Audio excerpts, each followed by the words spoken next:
श्री राम जन्मभूमि तीर्थ क्षेत्र न्यास ने दान चोरी के मामले में चंपत राय और अनिल मिश्रा के इस्तीफे की पुष्टि कर दी है। साथ ही बताया कि अगले बैठक में इस पर विचार किया जाएगा। राम मंदिर ट्रस्ट की ओर से जानकारी देते हुए बताया गया कि मंदिर के दान पात्रों से प्राप्त राशि के संबंध में न्यास के ही निवेदन पर उत्तर प्रदेश शासन द्वारा एक एसआईटी का गठन किया गया था और एसआईटी द्वारा सौंपी गई अंतरिम प्रतिवेदन यानी कि रिपोर्ट के आधार पर न्यास ने अब इस मामले में एफआईआर भी दर्ज करा दी है। इसके साथ ही दोषियों के खिलाफ सख्त वैधानिक और कानूनी कार्रवाई भी शुरू कर दी गई है। इस कड़े कदम से स्पष्ट है कि न्यास के भीतर वित्तीय पारदर्शिता को लेकर बड़ा संकट गहराया हुआ था, जिसे लेकर खुद ट्रस्ट अब सख्त रुख अपना रहा है।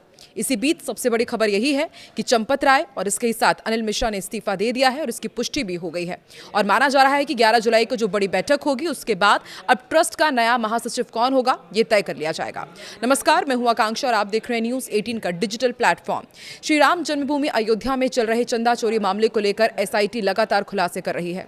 25 जून के दिन जहां एसआईटी ने अपनी जांच रिपोर्ट सौंपी, कुल 8 लोगों के खिलाफ एफआईआर दर्ज किया गया। वहीं शुक्रवार 26 जून के दिन राम मंदिर ट्रस्ट के 2 पदाधिकारियों चंपत राय और अनिल मिश्रा ने अपने पद से इस्तीफा दे दिया है।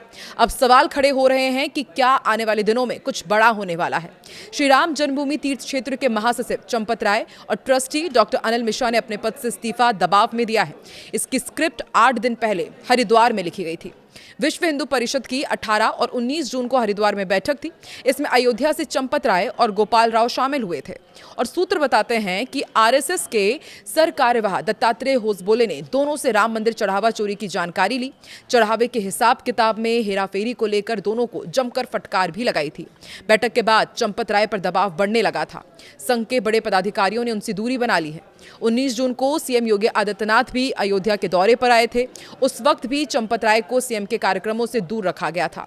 लगातार किरकिरी और बढ़ते दबाव को देखकर चंपत राय और अनिल मिश्रा ने आखिरकार शुक्रवार को अपना इस्तीफा ट्रस्ट के अध्यक्ष महंत नृत्य गोपाल दास को सौंप दिया है। दरअसल राम मंदिर चंदा चोरी मामले में गुरुवार के दिन अयोध्या पुलिस ने कुल 8 लोगों के लिए एफआईआर दर्ज किया था। यह एफआईआर मंदिर ट्रस्ट के सदस्य और समाजसेवी कृष्ण मोहन की शिकायत के बाद दर्ज किया गया। वहीं देर रात कार्रवाई करते हुए पुलिस ने सभी 8 आरोपियों को हिरासत में लिया और उनसे पूछताछ की जा रही है। 26 जून के दिन राम मंदिर ट्रस्ट से जुड़े 2 पदाधिकारियों ने इस्तीफा दिया था। लगातार अटकलें लगाई जा रही थी कि इन दोनों ने इस्तीफा दिया है या नहीं दिया है, लेकिन अब ये पक्का हो चुका है कि दोनों ने इस्तीफा दिया और अब इसे एक्सेप्ट करने के बारे में ट्रस्ट आगे जानकारी देगा। मंदिर ट्रस्ट के महासचिव चंपत राय और ट्रस्ट से जुड़े अनिल मिश्रा ने इस्तीफा दिया और वहीं गोपाल राय ने भी इस पूरे मामले से खुद को अलग कर लिया है। हालांकि वो राम मंदिर के ट्रस्ट के किसी पद पर नहीं है। जानकारी के मुताबिक वीएचपी और आरएसएस के दबाव में चंपत राय ने इस्तीफा दिया है। हालांकि ट्रस्ट की एक बैठक नृत्य गोपाल दास के घर पर हुई थी। इसी दौरान चंपत राय और अनिल मिश्रा से इस्तीफा मांगा गया। 7 जून को दरअसल राम मंदिर में चढ़ावा चोरी का मामला सामने आया था।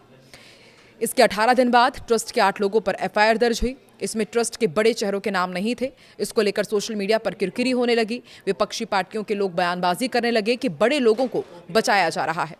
चंपत राय के पास आरएसएस और विश्व हिंदू परिषद के नेताओं के फोन गुरुवार को पूरी रात आते रहे।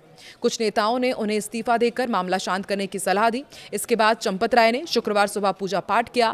फिर मणि रामदास जी की छावनी पहुंचे। ट्रस्टी डॉक्टर अनिल मिश्रा को भी वहां बुलाया गया और सुबह करीब 11 बजे दोनों ने ट्रस्ट के अध्यक्ष महंत नृत्य गोपाल दास को अपना इस्तीफा सौंप दिया। इस्तीफे की 5 बड़ी वजह क्या है ये भी आपको बताते हैं। देखिए, शुरुआती जांच में भूमिका पर सवाल उठाए जा रहे हैं। दरअसल चढ़ावा चोरी की जांच के लिए बनी एसआईटी की शुरुआती जांच में दान, चढ़ावे और प्रबंधन से जुड़े मामलों में अनियमितताएं के संकेत मिले। चंपत राय भी संदेह के दायरे में थे। एफआईआर और गिरफ्तारियां जो हुई उससे भी इनके ऊपर दबाव पड़ रहा था। एसआईटी की रिपोर्ट के आधार पर पुलिस ने 8 नामजद आरोपियों के खिलाफ एफआईआर दर्ज की और उन्हें गिरफ्तार कर जेल भेजा। इससे पूरे मामले ने गंभीर रूप ले लिया। पूर्व ड्राइवर का नाम सामने आने से और भी इनकी मुश्किलें बढ़ गई थी। एफआईआर में चंपत राय के पूर्व ड्राइवर रामशंकर यादव उर्फ टिन्नू और उसके भतीजे मनीष का नाम भी शामिल है। आरोप है कि टिन्नू ने मंदिर से जुड़े कई लोगों के साथ मिलकर चढ़ावे में हेराफेरी की, जिससे मामला और संवेदनशील हो गया। चौथी बड़ी वजह माना जा रहा है कि जांच पर सवाल ना उठे, इसलिए इस्तीफा मांगा गया है। ट्रस्ट का मानना था कि अगर सीनियर पदाधिकारी अपने पद पर बने रहते हैं तो जांच की निष्पक्षता पर सवाल उठ सकते हैं। इसी कारण उन्होंने जांच एजेंसियों को स्वतंत्र रूप से काम करने का मौका देने के लिए पद छोड़ दिया है। 5वीं वजह मानी जा रही है राम मंदिर ट्रस्ट की साख बचाने की भी कोशिश की गई है। इस इस्तीफे के साथ राम मंदिर करोड़ों श्रद्धालुओं की आस्था का केंद्र है। ट्रस्ट नहीं चाहता था कि जांच के दौरान संस्था की विश्वसनीयता पर सवाल उठे, इसलिए पद छोड़ना उचित समझा गया।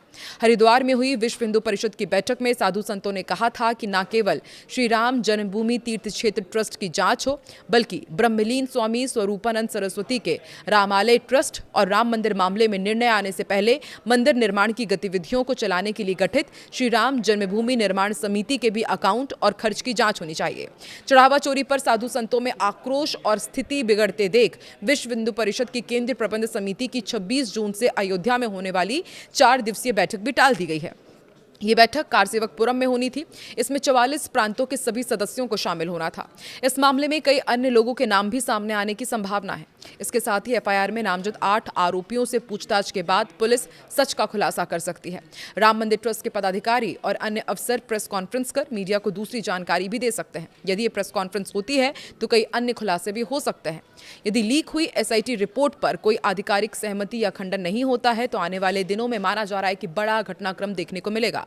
अयोध्या के राम मंदिर में कथित चढ़ावा चोरी का मामला सामने आने के बाद बड़े बदलाव भी देखने को मिल सकते हैं। सूत्रों के मुताबिक अयोध्या में भी तिरुपति बालाजी की तर्ज पर सीईओ की नियुक्ति हो सकती है। इसके लिए राम मंदिर निर्माण समिति के अध्यक्ष नृपेंद्र मिश्रा का नाम सबसे आगे चल रहा है। गौरतलब है कि चढ़ावा चोरी का मामला सामने आने के बाद से राम मंदिर ट्रस्ट के सदस्य विवादों में हैं। एसआईटी की जांच के बाद इस मामले में पहली एफआईआर दर्ज हुई, 8 लोगों की गिरफ्तारी हुई। इतना ही नहीं, कई आरोपियों के पास से करीब 70 लाख रुपए की रिकवरी भी हुई है। अयोध्या में राम मंदिर के चढ़ावे में कथित चोरी और इस संबंध में 8 लोगों के खिलाफ दर्ज एफआईआर को लेकर कांग्रेस सांसद तनुज पुनिया ने सरकार पर निशाना साधा। उन्होंने कहा कि ये करोड़ों श्रद्धालुओं की आस्था से जुड़ा एक गंभीर मामला है। पुनिया के अनुसार देश में अब इंसानों के बाद भगवान के साथ भी धोखाधड़ी हो रही है। उन्होंने आरोप लगाया कि सरकार इस पूरे मामले में लीपापोती कर रही है। 8 लोगों के खिलाफ एफआईआर दर्ज होने पर उन्होंने कहा कि ऐसी सैकड़ों एफआईआर केवल मामलों को रफा दफा करने के लिए दर्ज की जाती है। दावा भी किया कि इस प्रकरण से सरकार को गंभीर राजनीतिक नुकसान होगा। कांग्रेस सांसद ने कथित चोरी के मामले में चंपत राय और अनिल मिश्रा की भूमिका पर भी सवाल उठाए और कहा कि इन दोनों का केवल इस्तीफा हुआ है, जबकि उनके खिलाफ एफआईआर दर्ज नहीं की गई। पुनिया ने मांग की कि दोनों के खिलाफ एफआईआर दर्ज कर उन्हें जेल भेजना चाहिए। तनुज पुनिया ने आरोप लगाया कि सरकार के संरक्षण के बिना इतना बड़ा मामला संभव नहीं हो सकता। उन्होंने इस पूरे प्रकरण की निष्पक्ष जांच की मांग की है और ये पता लगाने को कहा है कि सरकार में कौन लोग कथित तौर पर संबंधित व्यक्तियों को संरक्षण दे रहे हैं। पुनिया ने यह भी आरोप लगाया कि मंदिर में आने वाले चढ़ावे का दुरुपयोग भाजपा चुनावी खर्च के लिए कर रही है। उनके अनुसार सरकार ने इस व्यवस्था को भ्रष्टाचार का अड्डा बना दिया। उन्होंने कहा कि भाजपा धर्म के नाम पर राजनीति करती है और मंदिर के चढ़ावे से धन जुटाकर चुनाव में खर्च करती है। उन्होंने ये भी आशंका जताई कि इस मामले में कार्रवाई केवल निचले स्तर के लोगों के खिलाफ होगी, जबकि मुख्य लोगों पर कोई भी कार्रवाई नहीं की जाएगी। और आपको क्या लगता है कि क्या बड़ी मछलियों को बचा लिया जाएगा? क्योंकि 8 जिन लोगों पर एफआईआर दर्ज की गई है उनमें कोई भी बड़े नाम शामिल नहीं है। हालांकि अब चंपत राय और अनिल मिश्रा ने इस्तीफा सौंप दिया। आने वाले दिनों में इस पूरे मामले में क्या होने वाला है, कि क्या बड़े लोगों पर भी गाज गिरेगी? आपको क्या लगता है? कमेंट सेक्शन में जरूर बताएं।